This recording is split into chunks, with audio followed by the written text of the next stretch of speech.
From a psychedelic band who made one of the greatest albums of all time but never hit the charts, to a garage rock crew that screamed louder and dirtier than punk ever dared, to a group that literally coined the term psychedelic rock before the world knew what it even meant. These are the 15 obscure rock bands from the 60s you need to hear. And one of them? Let's just say they dropped a record so ahead of its time it flopped hard. And then decades later, critics called it a masterpiece. If you think you know 60s rock, this list is about to blow your mind.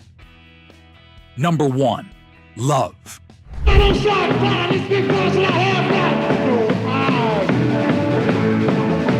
They didn't just ride the psychedelic wave, they shaped it, then vanished before most people even caught on.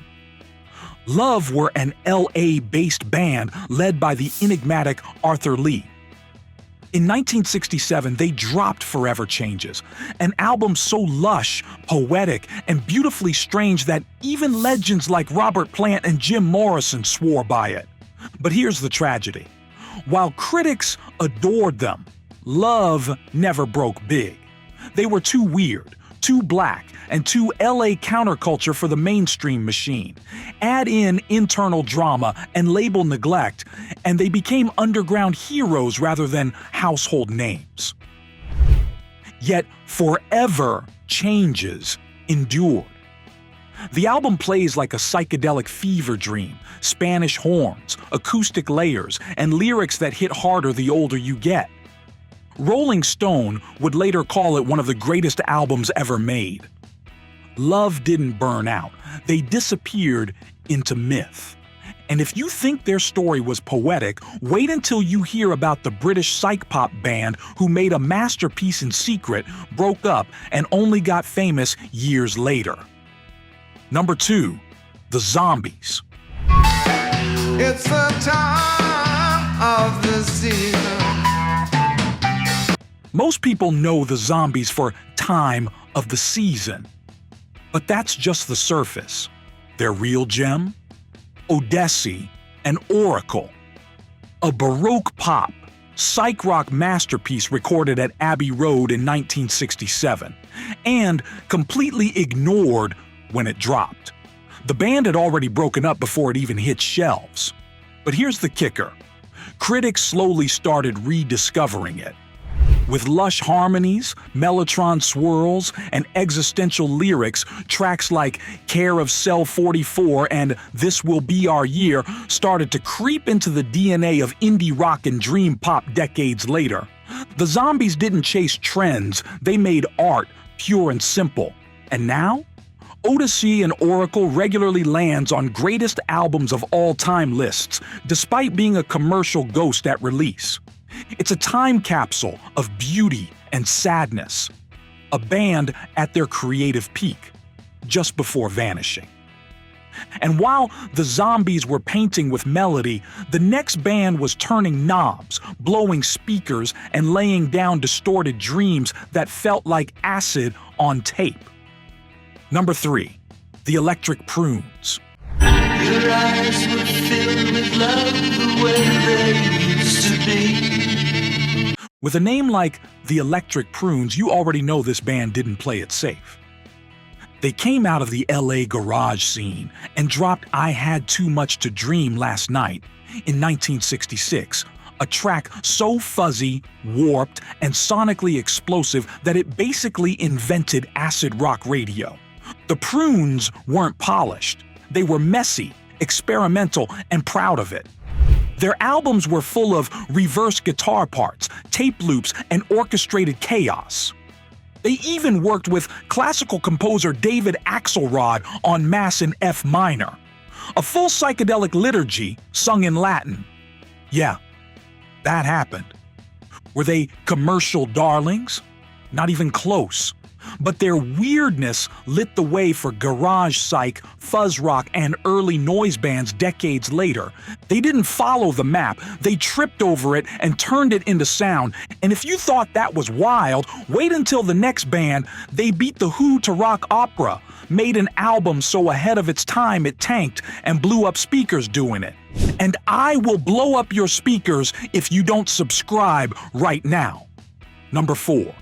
The Pretty Things. Rain falls upon faces of the children who look skyward. Before Tommy, there was SF Sorrow, and it wasn't the Who behind it. It was The Pretty Things. Known early on for their raw, blues-based R&B, even dirtier and nastier than the Stones, The Pretty Things did something wild in 1968. They dropped a full concept album, a true rock opera, complete with narrative arcs, psychedelic effects, and character development. The record? SF Sorrow. It told the story of a man's rise, fall, and descent into madness. It was dense, surreal, and brilliantly bizarre, but it landed with a thud. The world wasn't ready. Despite being the first real rock opera, it got little promotion, poor timing, and virtually no airplay. Meanwhile, The Who would come along a year later with Tommy and get all the credit. The Pretty Things never broke big, but they pushed the boundaries hard. Their grit, their daring, and their refusal to compromise made them legends in the underground. And while The Pretty Things told a tragic tale, the next band took you into a technicolor dream, full of strange images, soft vocals, and melodies that felt like a lucid trip through Alice's looking glass. Number 5. Kaleidoscope, UK. Cigarettes burning faster and faster. Everyone talking about. Ever heard a song that feels like it's whispering from another dimension? That's Kaleidoscope. Not to be confused with their American namesake, this British psych band dropped Tangerine Dream in 1967, an album packed with whimsical stories, swirling guitars, and haunting vocal harmonies. These guys weren't loud, they were trippy. They sang about fairy tales, time warps, and imaginary landscapes with the same sincerity others used for love songs. Think early Pink Floyd meets storybook poetry. Critics were confused. Labels didn't know how to sell them. But underground fans, they got it. Over time, Tangerine Dream became a hidden holy grail for psychedelic collectors, praised for its emotional subtlety and cosmic charm. The band morphed into Fairfield Parlor later, still chasing the psychedelic muse, but commercial success never came. Their cult status, however, only grew. And while Kaleidoscope dreamed in color, the next band screamed through chaos, fusing electronic noise, early synths, and avant-garde weirdness into a sound that truly felt alien. Number 6. The United States of America. Don't come easy, baby. Got to be slow. One album, no guitars, pure sonic chaos. The United States of America dropped their self-titled debut in 1968 and immediately confused, terrified, and mesmerized everyone who heard it.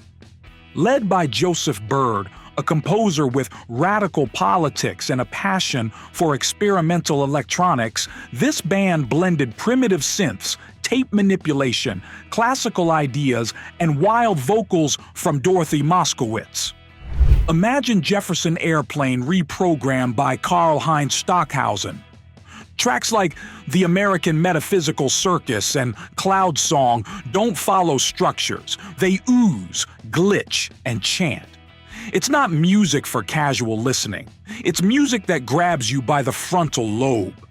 Needless to say, radio didn't bite. The album bombed. But today, it's a cult favorite. Considered a blueprint for future genres like they were ahead of their time. So far ahead, they never caught up. And while the United States of America scrambled reality with noise, the next band brought raw energy, pounding out proto-punk riffs and snarling vocals that would define the garage underground. Number 7. The Seeds.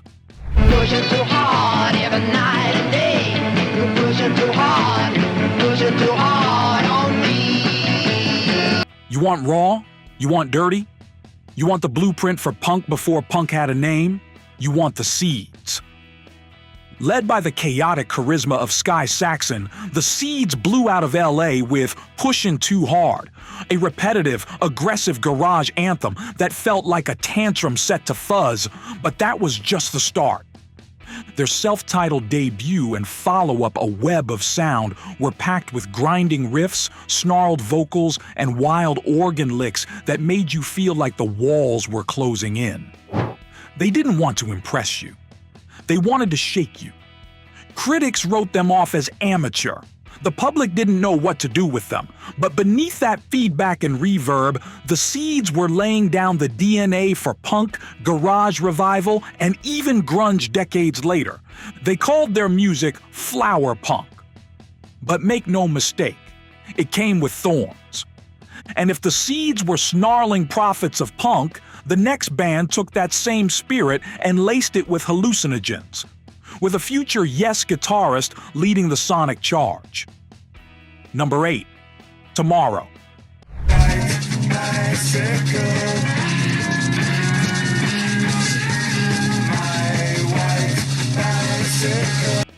Imagine if psychedelic rock had a dream about becoming prog. That's Tomorrow. This short-lived British psych band featured a then-unknown Steve Howe, who would later join Yes, and dropped one mind-bending self-titled album in 1968. While the world was grooving to Sgt. Pepper, Tomorrow was pushing fuzzed-out guitar jams, surreal lyrics, and spaced-out atmospheres on tracks like My White Bicycle. They had the talent, they had the vision, but the timing? Brutal. The album flopped commercially, buried under the wave of other British psych acts. Still, the underground caught on. And over time, Tomorrow became a cult favorite, especially once Steve Howe's fame brought fans back to dig through his roots. There's a playful weirdness to their songs, but underneath it all is serious technical muscle, the kind of playing that would later shape progressive rock. They were a spark. Short-lived, but unforgettable once you catch it. And while Tomorrow lit up the future, the next band blew open the past, louder, nastier, and heavier than anything else in 1965. Number 9, The Sonics. Well, baby, you driving me crazy. If rock had a caveman ancestor who screamed into a broken mic and blew out amps for fun, it would be the Sonics. Hailing from Tacoma, Washington, the Sonics sounded like a band that got locked in a garage with too much distortion and a bad attitude. And thank God for that. Their 1965 debut, Here Are the Sonics, is a sonic grenade. Songs like Psycho and Strychnine are fast, gritty, and full of primal energy that wouldn't show up again until punk exploded a decade later. They weren't trying to be pretty. They were trying to be loud. Jerry Rosley's vocals were more of a scream than a melody. The drums sounded like gunfire. The guitar tone was pure overdrive mayhem. They barely got national attention, but they didn't need it. Their influence leaked underground, where garage bands, punk pioneers, and even Nirvana took notes. They made music for chaos, for dive bars, for youth with nowhere to go but louder. And if you thought that was wild, the next band coined the phrase psychedelic rock, and then used it to open minds with fuzz, philosophy, and cosmic madness. Number 10, the 13th Floor Elevators.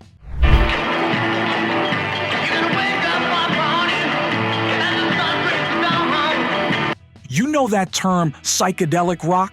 Yeah, they invented it, literally. The 13th Floor Elevators were the first band to describe their music that way, and they meant it. Their 1966 debut, The Psychedelic Sounds of the 13th Floor Elevators, wasn't just a trippy name, it was a manifesto for mind expansion, delivered with raw garage energy and spiritual fervor. Led by the wild genius Roky Erickson and lyricist Tommy Hall, who played electric Jug, yes, Jug. The Elevators fused buzzing fuzz guitars, reverb-soaked vocals, and lyrics about inner consciousness, rebirth, and reality distortion. Songs like You're Gonna Miss Me didn't just sound cool. They felt dangerous, like something you weren't supposed to be hearing, but couldn't turn off. The band faced police raids, mental breakdowns, drug busts, and general cultural confusion, but their legacy? Untouchable. They're now seen as psychedelic forefathers, worshipped by garage punks, acid freaks, and rock historians alike. They didn't just take the trip, they built the bus.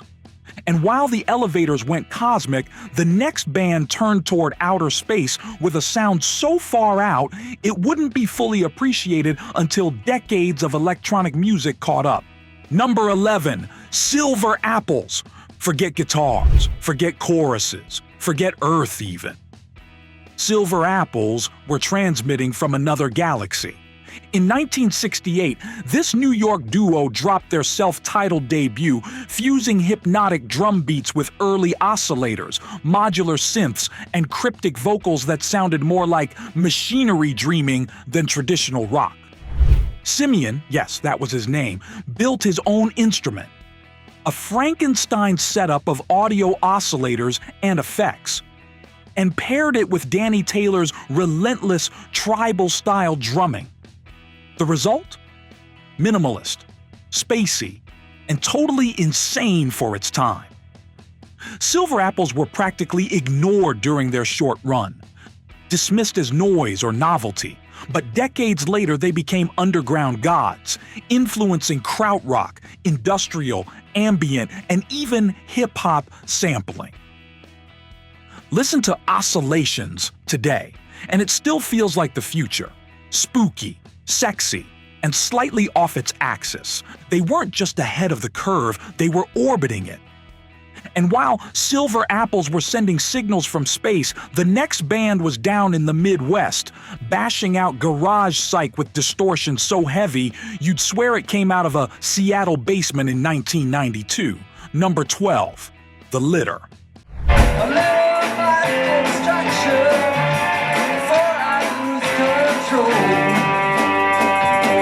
Before grunge, before punk, there was The Litter, a Minneapolis band with fuzz pedals set to destroy. They came onto the scene in the mid-60s, and their track Action Woman might be one of the most underrated garage rock anthems ever recorded. It's raw, punchy, and completely unfiltered, like the Kinks' bad-tempered American cousins. The Litter weren't psychedelic in the dreamy sense. They were psychedelic in the brain-frying, amp-blowing, walls-shaking sense. Their debut album, Distortions, lives up to the name. It's a wall of crunchy guitar tone, reverb-drenched vocals, and Midwestern fury. They never got a major label push, and their national exposure was basically non-existent. But that's what made them a cult legend. Collectors and garage rock freaks hold The Litter up as one of the best-kept secrets of the scene, a true missing link between 60s garage and 90s alt-rock aggression. And while The Litter were shaking basement walls, the next band was smashing paint cans and guitars, turning mod style and psych noise into something unforgettable. Number 13, The Creation.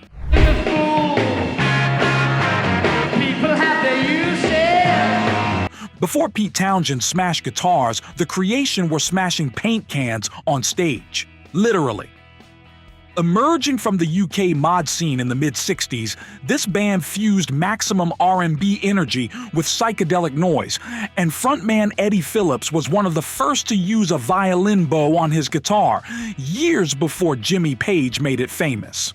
Their 1966 track Making Time is an absolute juggernaut. Distorted, punchy, and endlessly cool.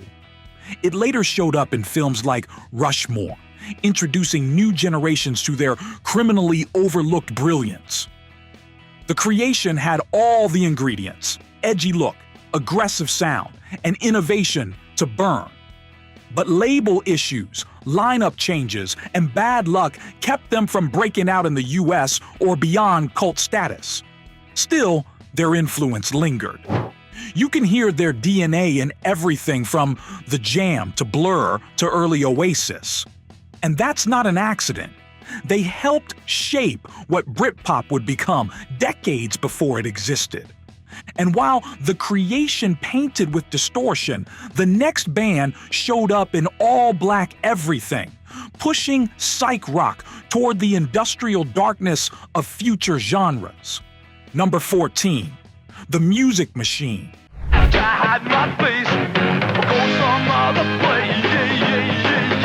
All black clothes, one black glove, one hell of a sound.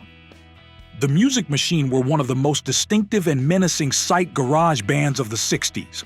Their 1966 hit Talk Talk clocked in at just 156, but packed in more attitude, fuzz, and punch than bands twice their size could muster in 5 minutes. Led by the intense Sean Bonnywell, the band wasn't into sunshine and flower power. They were about disillusionment, aggression, and raw energy. Their debut album, Turn On, The Music Machine is full of weird time signatures, proto-industrial tones, and snarling vocal deliveries that feel more like post-punk than peace and love. They were out of step with their time, and that's why they matter.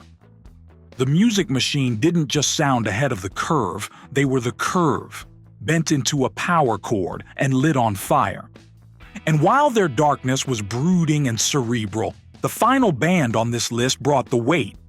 With riffs so heavy, they'd become a blueprint for stoner rock and doom metal decades later. Number 15, Leaf Hound.